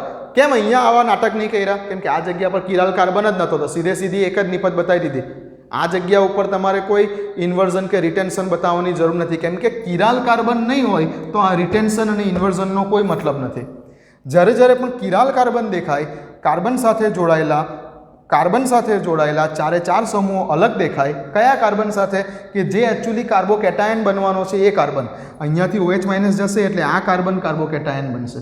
તો આ કાર્બન સાથે જોડાયેલા ચારે ચાર સમૂહો અલગ અલગ દેખાય તો તે વખતે આ રિટેન્શન અને ઇન્વર્ઝનનો પણ વિચાર કરવાનો. ઓકે, તો જે છોકરાઓ સારું ભણીને ગયા છે તે આ પણ ધ્યાન રાખશે, અને જે છોકરાઓ ખૂબ જ સારું ભણીને ગયા છે એ પણ યાદ રાખશે કે રિટેન્શન અને ઇન્વર્ઝનવાળી જે પ્રોડક્ટ હોય તેમાં જે ઇન્વર્ઝનવાળી પ્રોડક્ટ હોય ને તે પ્રક્રિયાની મુખ્ય નિપજ હોય. આ પ્રક્રિયાની ગૌણ નિપજ બનશે બંને પ્રક્રિયા દરમિયાન, પણ વધારે પ્રમાણમાં આ બનશે. ઇન્વર્ઝનવાળી નિપજ મુખ્ય નિપજ હશે અને રિટેન્શનવાળી નિપજ ગૌણ નિપજ હશે. જે ખૂબ જ સારું ભણીને ગયા છે તે આવું પણ યાદ રાખશે કે મુખ્ય નિપજ કઈ હશે? હંમેશા પ્રક્રિયા દરમિયાન જે ઇન્વર્ઝનવાળી નિપજ હશે તે મુખ્ય નિપજ હશે.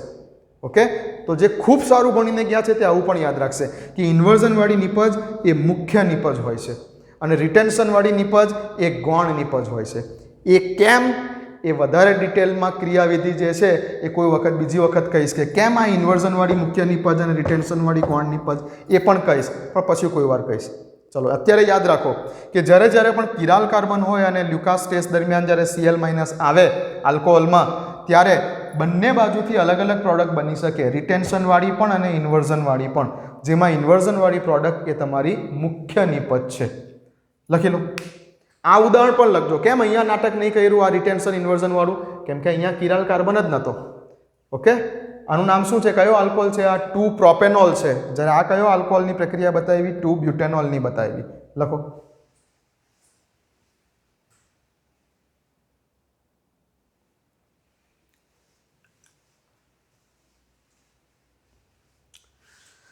લખી લો. ચાલો, શાંતિથી લખી લો. લખાઈ ગયું? તો આવા બધા કોન્સેપ્ટ છે. બુકમાં તો શું આપેલું છે? હવે કંઈ આપેલું નથી. ઓર્ગેનિક કેમેસ્ટ્રીને આ રીતે તૈયાર કરવાનું છે. બરાબર? અત્યારે એમ લાગશે આ પહેલું ઓર્ગેનિકનું ચેપ્ટર છે એટલે અત્યારે આ બધી વસ્તુ જે છે તમને થોડી થોડી નવી લાગશે, પણ ધીમે ધીમે ટેવાઈ જશો. ધીમે ધીમે મારી સાથે સાથે એક્ઝામ્પલોની પ્રેક્ટિસ કરતાં કરતાં ટેવાઈ જશો. કોઈ પ્રોબ્લેમ નથી. ઓકે, ચાલો. તો હવે ઓર્ડિનરી વાત કરીએ. ફરીથી થોડીક ઓર્ડિનરી વાત પર જઈએ. બહુ નવી વાતો શીખી ગયા, હવે થોડીક ઓર્ડિનરી વાત ઉપર જઈએ. તો આપણે વાત કરતા હતા, મેઇન હેડિંગ જે આપણે આપેલું અત્યારે તેમાં હતું કે ભાઈ આલ્કોહોલની HX સાથેની પ્રક્રિયા. પણ મેં તમને અત્યારે જે બતાવ્યું તે માત્ર ને માત્ર કયો હાઇડ્રોજનનો હેલાઇડ લઈને બતાવ્યું? HCl. તો જ્યારે પણ HCl તમે લો છો, ત્યારે તમારે શું લેવાનું છે સાથે? નિર્જળ ZnCl2. અને આ બેના મિક્સરને શું કહેવાય છે? HCl પ્લસ નિર્જળ ZnCl2ના મિક્સરને શું કહેવાય છે? તો કે લ્યુકાસનો પ્રક્રિયક. અને માત્ર ને માત્ર જે કંઈ પણ વાત કરી આપણે તે લ્યુકાસ કસોટીને આધારે કયા ટાઈપના ક્વેશ્ચન આવી શકે, તેની ક્રિયાવિધિ શું છે, આ બધી વાત કરી. તો આ HCl વાળો પોઈન્ટ હતો, માત્ર ને માત્ર HCl વાળો પોઈન્ટ હતો. હવે જો તમે અને ફરી એકવાર કહી આપું કે HX સાથેની પ્રક્રિયા થવા માટેનો ક્રમ શું છે? તો કે HI સાથે સૌથી ઝડપથી થાય, HBr સાથે એના કરતાં ધીમેથી થાય અને HCl સાથે ખૂબ ધીમેથી થાય. જો HX ની વાત કરીએ, આપણે માત્ર ને માત્ર HCl ની જ વાત કરી અત્યાર સુધીમાં. હવે જો હું HBr ની વાત કરું, હવે જો HCl લેશો તો આ HCl પ્રાથમિક આલ્કોહોલ સાથે રૂમ ટેમ્પરેચર ઉપર પ્રક્રિયા નહીં કરે. પ્રાથમિક આલ્કોહોલ સાથે આ HCl વાળી પ્રક્રિયા તૃતીયક આલ્કોહોલ સાથે સૌથી ફાસ્ટ થશે, દ્વિતીયક આલ્કોહોલ સાથે ધીમી થશે અને પ્રાથમિક આલ્કોહોલ સાથે આ પ્રક્રિયા રૂમ ટેમ્પરેચર ઉપર નહીં થાય. ઓકે, હવે વાત કરીએ આપણે કે જો HBr લઈએ તો જો HBr તમે લેશો પ્રક્રિયા કરવા માટે, હાઇડ્રોજનનો કયો હેલાઇડ લેશો? HBr લેશો, તો તે વખતે તમારે કોની જરૂર પડશે? તે વખતે તમારે જરૂર પડશે સાંદ્ર H2SO4ની. ઉદ્દીપક તરીકે H2SO4ની જરૂર પડશે. એનું કામ પણ એ જ છે કે આલ્કોહોલમાંથી OH માઇનસને ખેંચી લેવો અને કાર્બોકેટાયન બનાવવો. જે કામ અહીંયા ZnCl2 કરે છે એ જ કામ અહીંયા H2SO4 કરશે.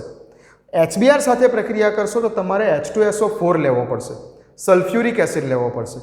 જો HBr સાથે પ્રક્રિયા કરશો તો સલ્ફ્યુરિક એસિડ લેવો પડશે. અને જો તમે આ જગ્યા પર પણ તૃતીયક આલ્કોહોલ સાથે સૌથી ફાસ્ટ થશે, દ્વિતીયક આલ્કોહોલ સાથે એના કરતાં ધીમે થશે અને પ્રાથમિક આલ્કોહોલ સાથે રૂમ ટેમ્પરેચર ઉપર પ્રક્રિયા નહીં કરે. HBr પણ સેમ પ્રક્રિયા કરશે. જે પ્રક્રિયા HCl કરેલી એવી જ બધી પ્રક્રિયા HBrની પણ હોઈ શકે, પણ યાદ એ રાખો કે HBrના કેસમાં સાંદ્ર H2SO4 લખેલું હોવું જોઈએ, કેમ કે સાંદ્ર HCl અને નિર્જળ ZnCl2 એ તો માત્ર લ્યુકાસ રિએજન્ટ છે.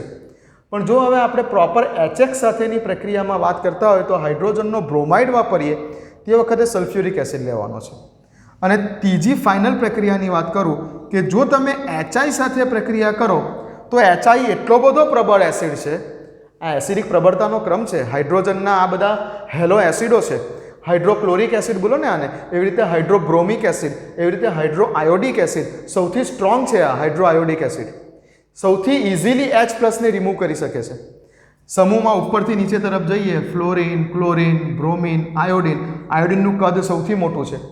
આયોડિનનું કદ સૌથી મોટું હોવાને કારણે H અને I વચ્ચેનો બંધ સૌથી લાંબો છે, બંધ લંબાઈ સૌથી વધારે છે. બંધ લંબાઈ સૌથી વધારે છે એટલે સરળતાથી તે પોતાની અંદરથી H+ ને છૂટો કરી શકશે.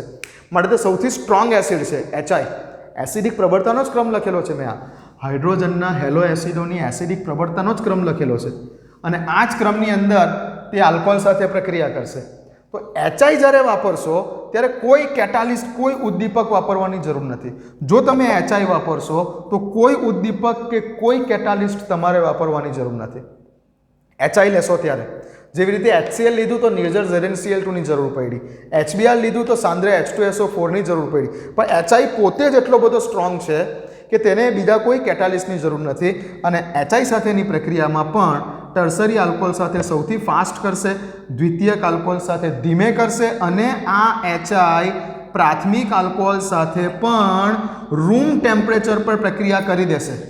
પ્રાથમિક આલ્કોહોલ હશે ને તો પ્રાથમિક આલ્કોહોલ સાથે પણ રૂમ ટેમ્પરેચર પર પ્રક્રિયા કરી જ દેશે. રૂમ ટેમ્પરેચર પર આ HI પ્રક્રિયા કરી દેશે. માટે જ પ્રયોગશાળામાં પ્રાથમિક, દ્વિતીયક અને તૃતીયક આલ્કોહોલને ઓળખવા માટે આ બેસ્ટ પ્રક્રિયા છે. કેમ કે HI વાળા કેસમાં તો તે 3 સાથે પ્રક્રિયા કરી દેશે, બરાબર. પણ જો તમે HCl લીધો હશે, જો તમે HCl ની સાથે નિર્જળ ZnCl2 એટલે કે લ્યુકાસ કસોટી પર પ્રક્રિયા કરતા હશો તો તૃતીયક આલ્કોહોલ સાથે તરત પ્રક્રિયા થશે, દ્વિતીયક આલ્કોહોલ સાથે 5 મિનિટ પછી દ્રાવણ દૂધિયું બનશે અને પ્રાથમિક આલ્કોહોલ સાથે રૂમ ટેમ્પરેચર પર તો નહીં જ થાય. કદાચ ગરમ કરો તો થઈ જાય પણ રૂમ ટેમ્પરેચર પર તો નહીં જ થાય. આ જગ્યા પર પણ બહુ ચોક્કસ રિઝલ્ટ નથી મળતું આલ્કોહોલની ઓળખાણ માટેનું. આ સૌથી બેસ્ટ મેથડ છે આલ્કોહોલની ઓળખવા માટે. હવે HI તો 3 સાથે પ્રક્રિયા કરી નાખે છે, તે બી રૂમ ટેમ્પરેચર ઉપર. આ ખાસ યાદ રાખજો, HI હશે ને તો તે રૂમ ટેમ્પરેચર ઉપર પ્રાથમિક આલ્કોહોલ સાથે પણ પ્રક્રિયા કરી દેશે. ઓકે, ચાલો લખી લો. તો આ બંને એવા છે, HCl અને HBr એવા છે કે જે પ્રાથમિક આલ્કોહોલ સાથે રૂમ ટેમ્પરેચર ઉપર પ્રક્રિયા નહીં કરે, બટ HI પ્રાથમિક આલ્કોહોલ સાથે પણ રૂમ ટેમ્પરેચર પર પ્રક્રિયા કરી દેશે. લખી લો તો આટલું.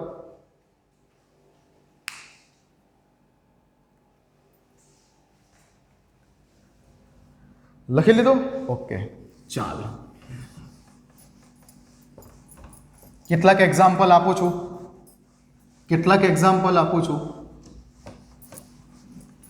જવાબ કહો મને. હવે જે બધું હવે તે શીખા, કેટલાક એક્ઝામ્પલ આપું છું, જવાબ કહો. CH3, CH, OH, CH3 arrow, નિર્જળ ZnCl2 એરો, HCl હવે સાંદ્ર HCl જ છે, સમજી લેવાનું. નિર્જળ ZnCl2, બોલો જવાબ કહેજો શું આવે તે. બીજું CH3, CH3, CH3, OH arrow, HBr oblique સાંદ્ર H2SO4. જવાબ બોલો. Number 3 CH3 CH2 CH2OH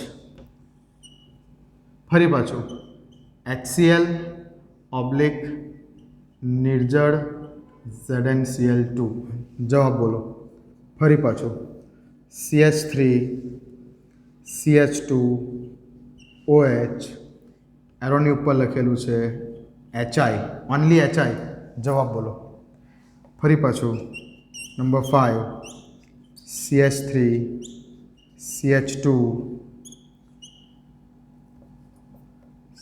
CH2OH લાલ ફોસ્ફરસ અને HI ચલો જવાબ બોલો આટલાના જવાબ બોલો ઝડપથી વિડીયો પોઝ કરો વિડીયો પોઝ કરીને જવાબ લખો આટલાના ઝડપથી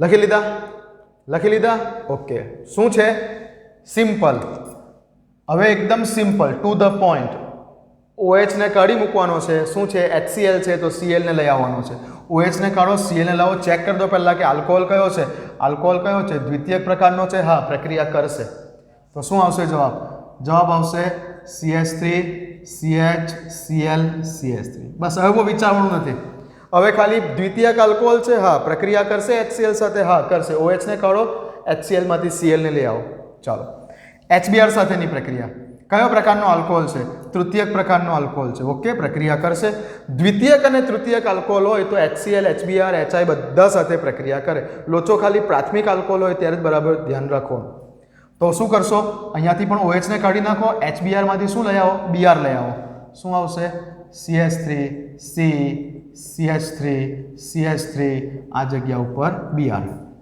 ઓકે -H2 અહીંયાથી OH જશે અહીંયાથી H જશે લો નીચે -H2O કર્યા કરો ચલો આ જગ્યા ઉપર કેવા પ્રકારનો આલ્કોહોલ છે તો કે પ્રાથમિક આલ્કોહોલ છે OH સમૂહ જે કાર્બન સાથે છે તેની સાથે બીજો એક જ કાર્બન છે પ્રાથમિક આલ્કોહોલ છે HCl નિર્જળ ZnCl2 લ્યુકાસ પ્રક્રિયા નહીં કરે એરોની ઉપર જોઈ લેવાનું કે એરોની ઉપર કોઈ જગ્યા પર ગરમ કરવાનું નથી લખ્યું ને ના નથી લખ્યું તો રૂમ ટેમ્પરેચર છે રૂમ ટેમ્પરેચર ઉપર અહીંયા લખશો કે પ્રક્રિયા થશે નહીં જો HBr હોતે ને HBr તો પણ તમે સામે એ જ લખતે કે પ્રક્રિયા થશે નહીં HCl અને HBr પ્રાથમિક આલ્કોહોલ સાથે પ્રક્રિયા કરશે નહીં ચલો અહીંયા આવી જાઓ ઇથેનોલ કયો આલ્કોહોલ છે પ્રાથમિક આલ્કોહોલ છે લખું સામે પ્રક્રિયા થશે નહીં ના HI છે સૌથી સ્ટ્રોંગેસ્ટ એસિડ છે હાઇડ્રોજન હેલાઇડની સક્રિયતાનો ક્રમમાં HI સૌથી પહેલા છે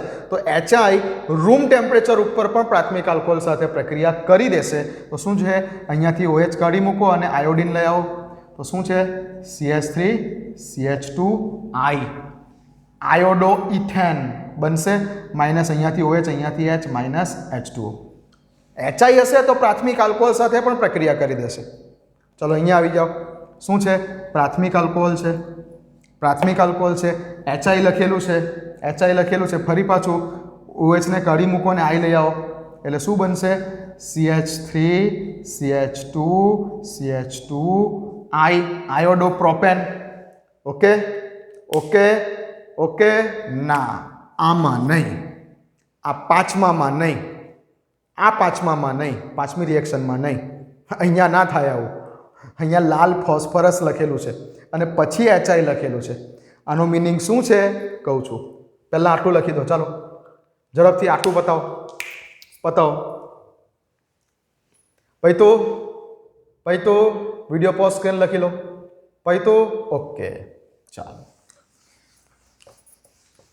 સર કેટલી નવી વાતો કરશો અરે ભાઈ શરૂઆત છે મજા તો કરો ઓર્ગેનિક કેમિસ્ટ્રીમાં તો શરૂઆત છે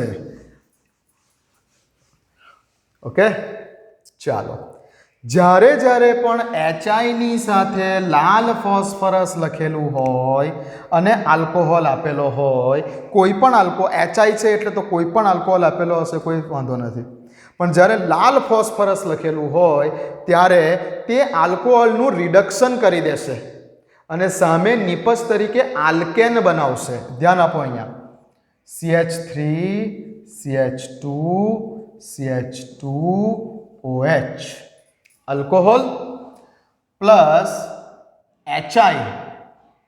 હવે એના ગમે એટલા મોલ હોઈ શકે છે, એના ગમે એટલા મોલ હોઈ શકે છે, બરાબર.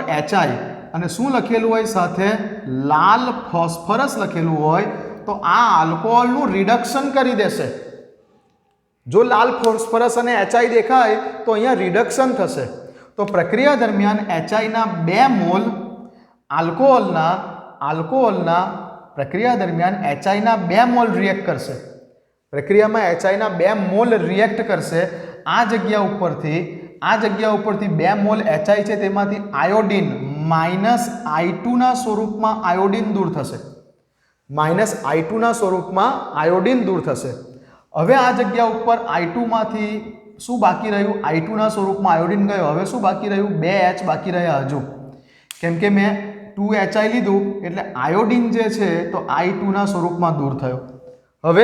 હવે શું થશે તો કે આ જે એક હાઇડ્રોજન છે એ આ OH ને લઈને દૂર થશે એટલે -H2O થઈ જશે, -I2 થઈ ગયું. ઓકે. અને હવે જે આ બાકી રહેલો હાઇડ્રોજન છે એ આ કાર્બન સાથે જોડાઈ જશે. જો 2HI છે, 2HI માંથી આયોડિનના સ્વરૂપમાં I2 ના સ્વરૂપમાં આયોડિન ગયું. પછી 2 હાઇડ્રોજન બાકી રહેલા. 2 હાઇડ્રોજન પૈકી એક હાઇડ્રોજનને એક OH ને લઈને H2O ના સ્વરૂપમાં ચાલ્યો ગયો. હવે આની મિકેનિઝમ નથી બતાવતો, હવે આ શોર્ટમાં સમજી લો, બરાબર. અને હવે જે બીજો હાઇડ્રોજન બાકી રહ્યો, આ બીજો હાઇડ્રોજન આ કાર્બન સાથે જઈને લાગી ગયો એટલે અહીંયા શું બન્યું? CH3 CH2 CH3 પ્રોપેન બની ગયું. પ્રોપેન. તો આ થઈ ગયું આલ્કોહોલનું રિડક્શન કે અહીંયા તમે લીધેલું પ્રોપેનોલ, આ જગ્યા પર તમે લીધેલું પ્રોપેનોલ અને બની ગયું પ્રોપેન. તો આ આલ્કોહોલનું રિડક્શન થઈ ગયું. તો ધ્યાન રાખજો કે જ્યારે પણ લાલ ફોસ્ફરસ અને HI આપેલું હોય ત્યારે તમારે આલ્કાઇલ હેલાઇડ નથી બનાવવાનું. તે વખતે તમારે આલ્કેન બનાવી દેવાનો છે. બ્યુટેનોલ હોય તો બ્યુટેન, પ્રોપેનોલ હોય તો પ્રોપેન, ઇથેનોલ હોય તો ઇથેન. જો લાલ ફોસ્ફરસ ઓવર HI લખેલું હોય તો તે વખતે આલ્કેન બનાવી દેજો. ઇથેનોલ આપ્યો હશે ઇથેન બનાવી દો, પ્રોપેનોલ આપ્યો હશે પ્રોપેન લખી દો, બ્યુટેનોલ આપ્યો હશે બ્યુટેન લખી દો. તો એ શું થયું કહેવાય? આલ્કોહોલનું રિડક્શન થયું કહેવાય, બરાબર. પણ સિમ્પલ HI લખેલું છે, લાલ ફોસ્ફરસ નથી લખ્યો તો સિમ્પલ અહીંયાથી OH ના કાઢીને આયોડિન લખી દો. તો આ રીતે જો સિમ્પલ HI લખેલું છે, લાલ ફોસ્ફરસ નથી લખ્યો તો રિએક્શનને આ રીતે કરી નાખવાની. OH ને કાઢી મૂકવાનું ને આયોડિન લઈ આવવાનું. ઓકે. બટ જો લાલ ફોસ્ફરસ લખ્યું છે તો એ રિડક્શન પ્રક્રિયા છે. તો અહીં કમ્પ્લીટલી પ્રક્રિયા પૂરી થાય છે આલ્કોહોલની HX સાથેની પ્રક્રિયા. આલ્કોહોલની HX સાથેની પ્રક્રિયા હવે કમ્પ્લીટ પૂરી થઈ. હવે બિલકુલ કમ્પ્લીટ પૂરી થઈ ગઈ. અરે બંને ચેપ્ટરની પેરેલલ પૂરી થઈ ગઈ. HX સાથેની પ્રક્રિયા, આલ્કોહોલની HX સાથેની પ્રક્રિયા હવે અહીં પૂર્ણ વિરામ આવે છે કે જેમાં સૌથી વાત વધારે આપણે કરી લ્યુકાસ કસોટી ઉપર. લ્યુકાસ કસોટી ઉપર એટલે કે જેમાં HClની સાથે સાંદ્ર HClની સાથે શું હતું તો કે ભાઈ નિર્જળ ZnCl2 હતું. પછી વાત કરી આપણે HBr સાથે અને પછી વાત કરી HI સાથે અને HI વાળા કેસમાં લાલ ફોસ્ફરસ વાળું યાદ રાખજો. ઓકે. ચાલો, તો અહીં કમ્પ્લીટ પૂરું કરીએ છીએ. વિડીયોને ફરી એકવાર ધ્યાનથી જોઈ લો. ઘણા બધા એવા કોન્સેપ્ટ છે કે તમને એક નહીં ને બીજી જગ્યા પર, બીજી નહીં ને ત્રીજી જગ્યા પર કામ લાગવાના જ છે કોઈ પણ એક્ઝામની અંદર, બરાબર. ને હવે અહીંયા કશું બાકી નથી રહ્યું. હવે અહીંયા એવું કશું બાકી નથી રહ્યું કે ભાઈ આ HX વાળી પ્રક્રિયામાં કંઈક કોઈ બહારનો સવાલ પૂછી શકે. કોઈની તાકાત હવે નથી રહી. હવે કોઈની તાકાત નથી રહી. નથી એ કોઈ JEEના ક્વેશ્ચન પેપર સેટ કરવાવાળાની, નથી કોઈ JEE એડવાન્સના ક્વેશ્ચન પેપર સેટ કરવાવાળાની, કે નથી કોઈ નીટનું ક્વેશ્ચન પેપર સેટ કરવાવાળાની કે આ કોન્સેપ્ટની બહારનું કંઈ તમને પૂછી શકે. ઓકે. તો હવે તમને આ કોન્સેપ્ટ રિલેટેડ બધા જ હથિયારો આપી દીધા. હવે એ હથિયારોને કેવી રીતે વાપરવાના છે એ તમે જાણશો. ઓકે. મળીએ છીએ નેક્સ્ટ રિએક્શનથી મળીશું. આલ્કોહોલની ફોસ્ફરસ ટ્રાઇક્લોરાઇડ અને આલ્કોહોલની ફોસ્ફરસ પેન્ટાહેલાઇડ અને ટ્રાઇહેલાઇડ સાથેની પ્રક્રિયાઓથી નેક્સ્ટ ટોપિક સ્ટાર્ટ કરીશું. મળીએ. વાંચતા રહો.